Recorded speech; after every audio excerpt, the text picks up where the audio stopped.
Hello everyone, this is Ankita. आप सब कैसे हैं? I hope you all are doing good. Welcome to learning session. आज इस सेशन में हम बैंक प्रमोशन कोर्स के topic garnishee order and attachment order को कवर करने वाले हैं।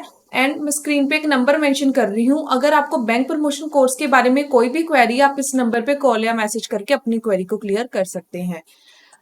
हम देरी ना करते हुए आज का सेशन स्टार्ट करते हैं। Garnishee order and attachment order. Garnishee order को कोर्ट ने इशू किया था under the provisions of Rule 46 of Order 21 of the Code of Civil Procedure। CPC की अगर कोई भी फुल फॉर्म आती है एग्जाम में तो उसका full form code of civil procedure है। हम पहले इसकी वर्किंग को समझ लेते हैं। गार्निशी ऑर्डर की आपको इजीली इसकी डेफिनेशन और कितनी पार्टीज इसमें इन्वॉल्व होती हैं वो आपको इजीली समझ आ जाएगा। Working of garnishee order. Creditor है एक, मींस ए पर्सन, उसने पैसे दिए बी को, डेटर को। जब उसने उससे पैसे वापस मांगे वो कहता मेरे पास कोई पैसे नहीं है। उसने 2 लाख रुपीस दिए थे डेटर को। उसने बहुत बार उसको बोला कि मेरे पैसे वापस कर दो। उसने बोला कि नहीं, मेरे पास अभी पैसे है ही नहीं, मैं वापस कर रही हूँ। बहुत बार नोटिस देने के बाद क्या है, क्रेडिटर कोर्ट के पास चला जाता है क्योंकि उसके पास सारा डिटेल्स होती है कि उसने उससे इतने पैसे लिए थे, क्योंकि उसने एक डॉक्यूमेंट प्रिपेयर किया होता है। तो वो कोर्ट को वो शो कर देता है। कोर्ट सब कुछ चेक करने के बाद ये जेन्युइन है, उसने उसको उधार पे पैसे दिए थे पर वो वापस नहीं कर रहा। तो कोर्ट क्या है, जो डेटर का बैंक है उसको एक नोट भेजेगा, उसको गार्निशी ऑर्डर बोला जाता है। जो उसके बैंक को वो नोटिस भेजेगा उसको गार्निशी ऑर्डर बोला जाता है। डेटर को के बैंक को क्यों नोटिस भेजा जाएगा? क्योंकि क्रेडिटर को पता लगता है कि इसका इस बैंक में क्रेडिट में बैलेंस पड़ा है, ये जो भी अर्न कर रहा है वो इस बैंक में डिपॉजिट करता है। तो कोर्ट को वो सारा कुछ शो करेगा कि पहले तो इसने मेरे से पैसे उधार में लिए थे, उसके बाद इस बैंक में इसका अकाउंट है और ये उसमें पैसे रखता है जो भी ये अर्न कर रहा है, बट मेरे को पैसे वापस नहीं कर रहा। इसके पास इतना सफिशिएंट बैलेंस है कि ये जो भी इसने मेरे से उधार से पैसे लिए थे ये वापस कर पाए।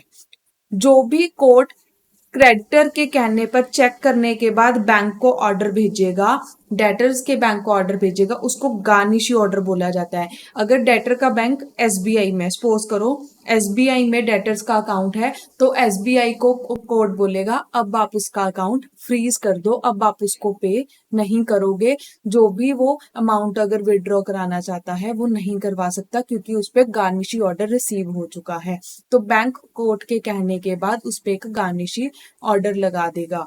इसमें जो भी बैंक होगा डेटर का उसको गार्निशी बोला जाएगा, उसको गार्निशी बोला जाएगा। और इसको सेकंड नाम भी हम दे सकते हैं, judgment debtor.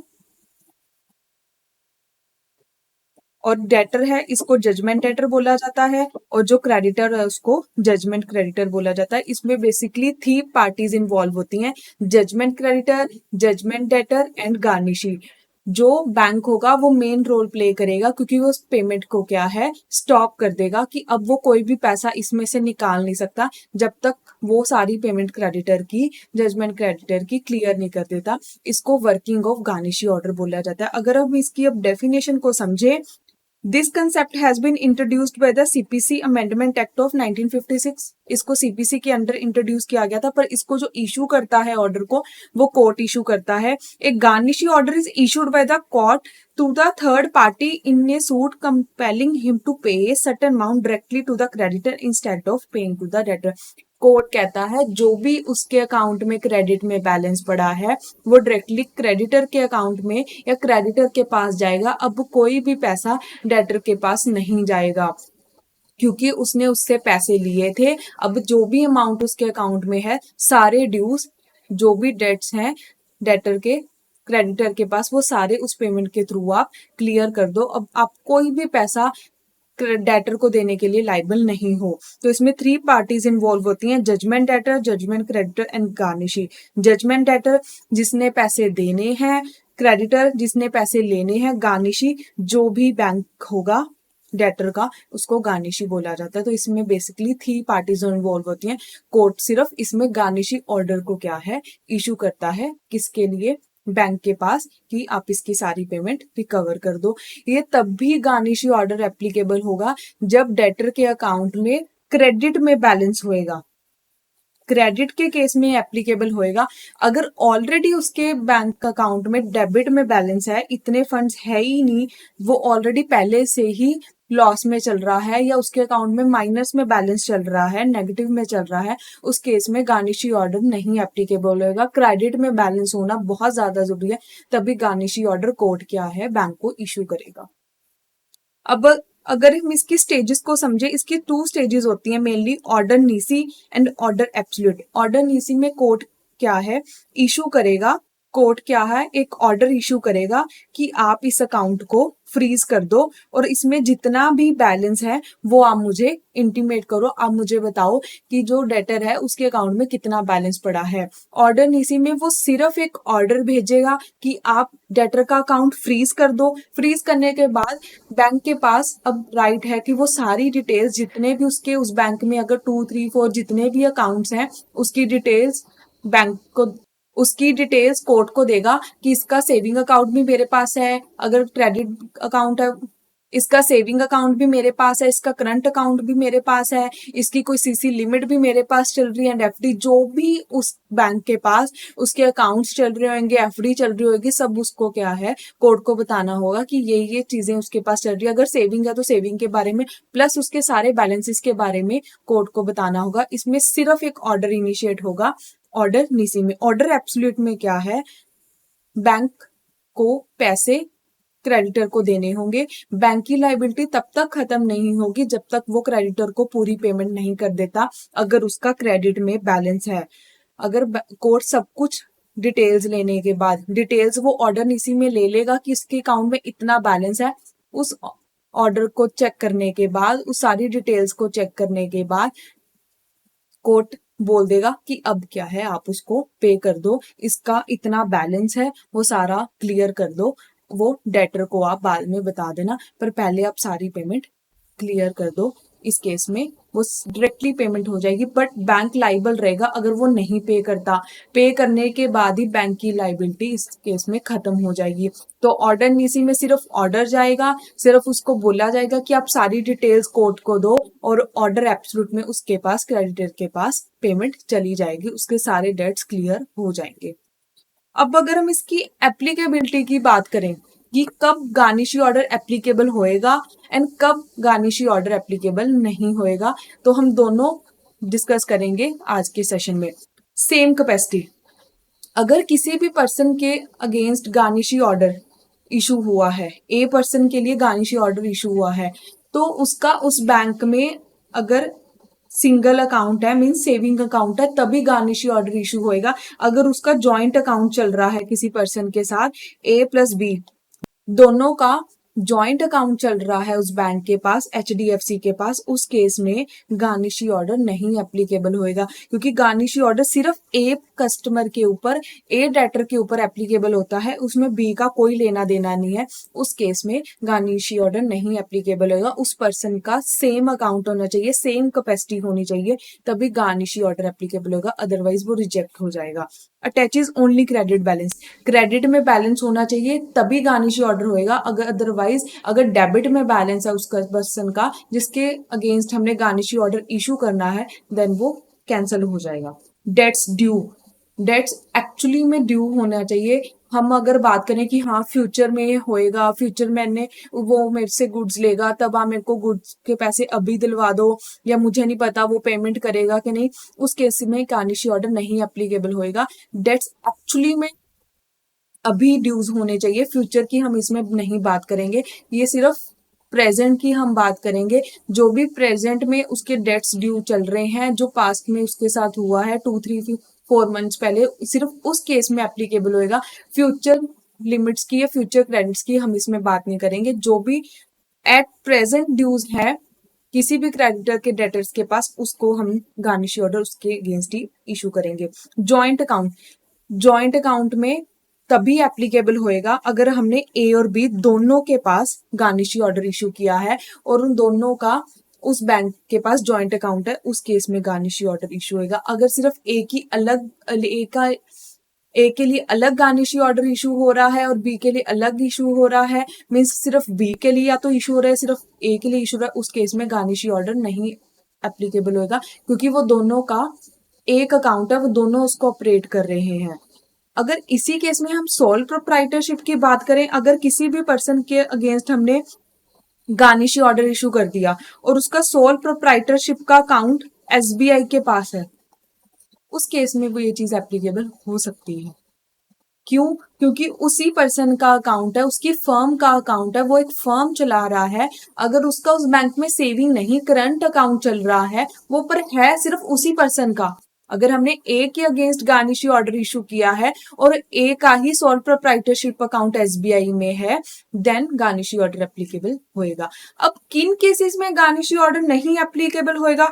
Future credits already हम बोल चुके हैं, जो ड्यूज चल रहे हैं सिर्फ उसमें एप्लीकेबल होगा। फ्यूचर में क्या होएगा क्या नहीं होगा वो किसी को नहीं पता। फ्यूचर में वो गुड्स लेगा नहीं लेगा, पैसे क्रेडिटर लेगा या नहीं लेगा, उस केस में गार्निशी ऑर्डर हम इशू नहीं कर सकते। मनी हेल्ड अब्रोड, किसी भी अगर जिसके अगेंस्ट हमने गार्निशी ऑर्डर इशू करना है ए का, अगर फॉरेन में अब्रोड में कोई भी अकाउंट है, तब इस केस में गार्निशी ऑर्डर नहीं एप्लीकेबल होएगा।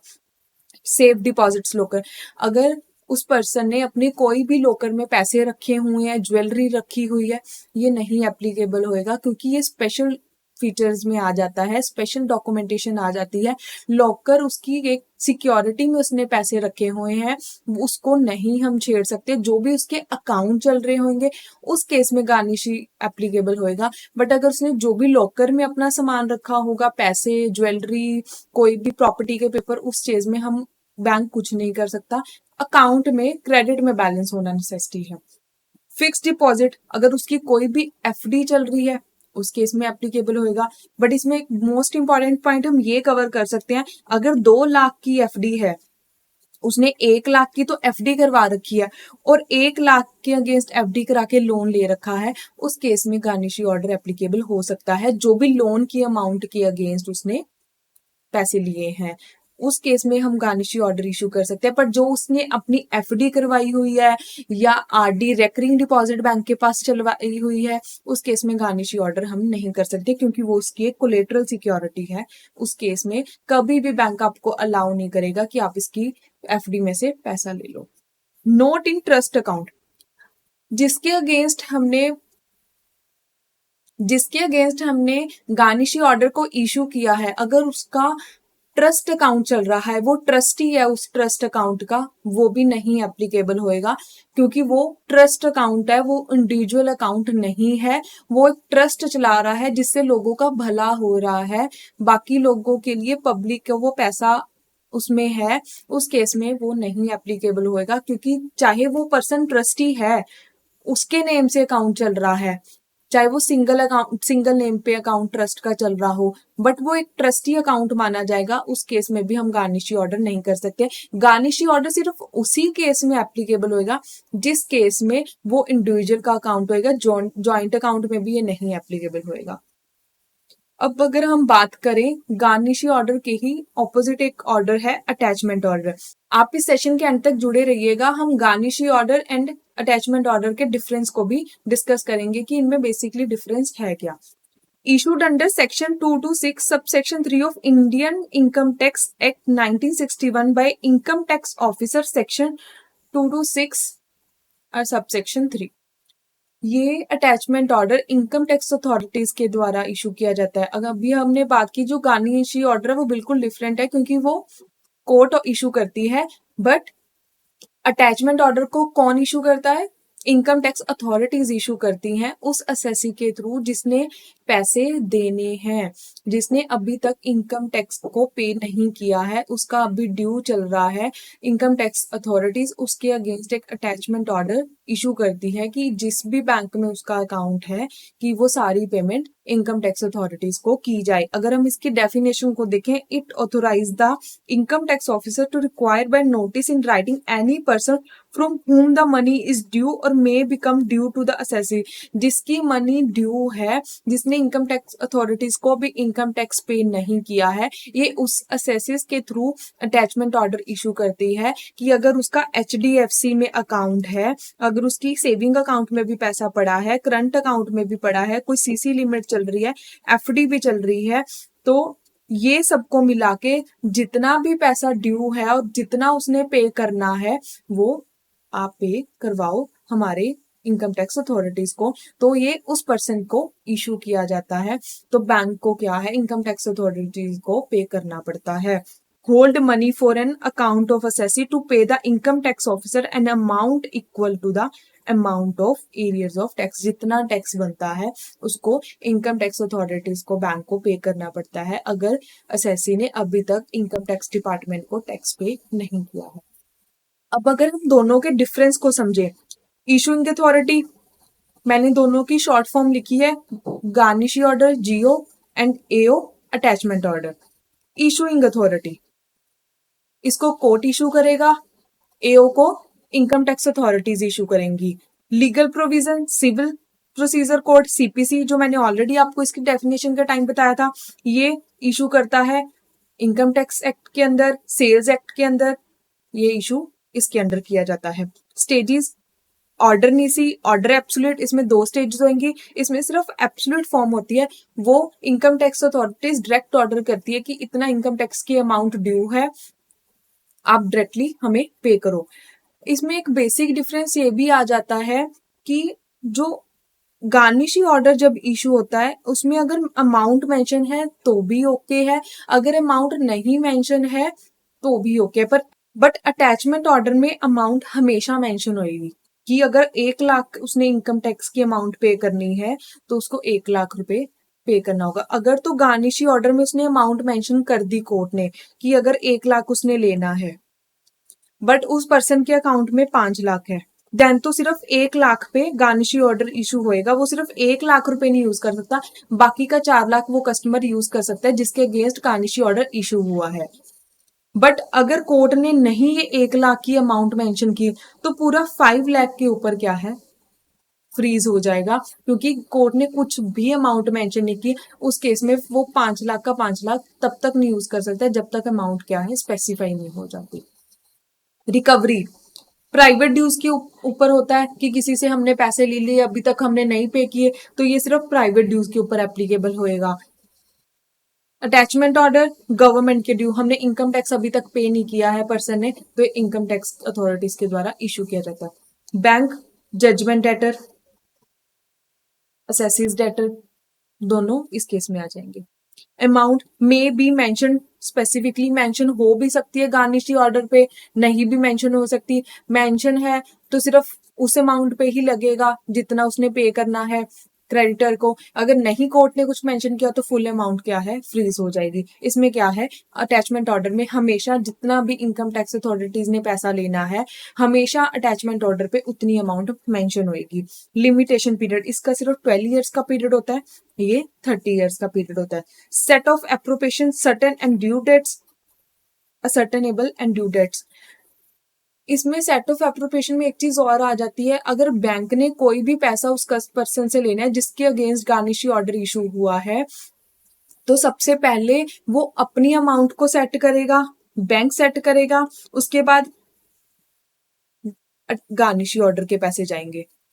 बट इसमें एक और चीज है, अगर उसी पर्सन के अगेंस्ट अटैचमेंट ऑर्डर भी है, गार्निशी ऑर्डर भी है, प्लस बैंक ने भी पैसे लेने हैं, तो पहले बैंक अपनी अमाउंट को रिकवर करेगा, उसके बाद इनकम टैक्स अथॉरिटीज को पैसे जाएंगे, उसके बाद गार्निशी ऑर्डर के पैसे क्रेडिटर के पास जाएंगे। तो इसमें स्टेज फॉलो की जाती है। अगर तीनों एक ही पर्सन के अगेंस्ट इशू हो रहे हैं तो सबसे पहले बैंक को राइट दिया गया है कि बैंक ने अगर कोई भी लोन की अमाउंट रिकवर करनी है, उस पर्सन ने नहीं कोई इंटरेस्ट या प्रिंसिपल अमाउंट दी है, तो सबसे पहले बैंक अपने पैसे को क्या है, सेट ऑफ करेगा। सेकंड, इनकम टैक्स अथॉरिटीज ने कहा है कि आप हमारा पैसा दो, उसके बाद थर्ड उस पर्सन की टर्न आएगी जिस क्रेडिटर ने पैसे लेने हैं। तो ये इसमें सिस्टम फॉलो किया जाता है। FDR as collateral security, not applicable, not applicable. अगर किसी भी पर्सन की एफडी पड़ी है उस बैंक के पास तो दोनों केस में ना तो अटैचमेंट ऑर्डर लग सकता है ना ही गार्निशी ऑर्डर लग सकता है, क्योंकि उसने एज ए सिक्योरिटी रखी हुई है। पर जॉइंट अकाउंट के केस में देखिए, गार्निशी ऑर्डर में मैंने आपको ऑलरेडी बता दिया था कि उस केस में नहीं एप्लीकेबल हो सकता।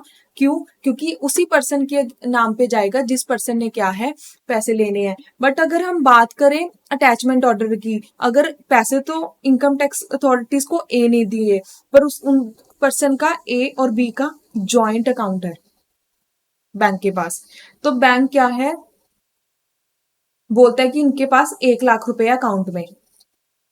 इनकम टैक्स अथॉरिटी कहता है कि ये प्रो राटा बेसिस पे है, 50,000 इसका है, 50,000 बी का है। तो वो क्या कहता है कि जितना मेरे अमाउंट है, ए का 50,000 बनता है, अब मुझे उतनी अमाउंट तब तक दो। तो जॉइंट अकाउंट अटैचमेंट ऑर्डर में एप्लीकेबल होएगा, बट गार्निशी ऑर्डर पे एप्लीकेबल नहीं होता। अगर आपको इस टॉपिक की पीडीएफ चाहिए तो आप मेरा चैनल भी ज्वाइन कर सकते हैं, जिसका लिंक आपको डिस्क्रिप्शन में प्रोवाइड किया गया है। अभी तक अगर आपने इस वीडियो को लाइक नहीं किया है तो वीडियो को लाइक करें, चैनल को सब्सक्राइब करें। Thank you.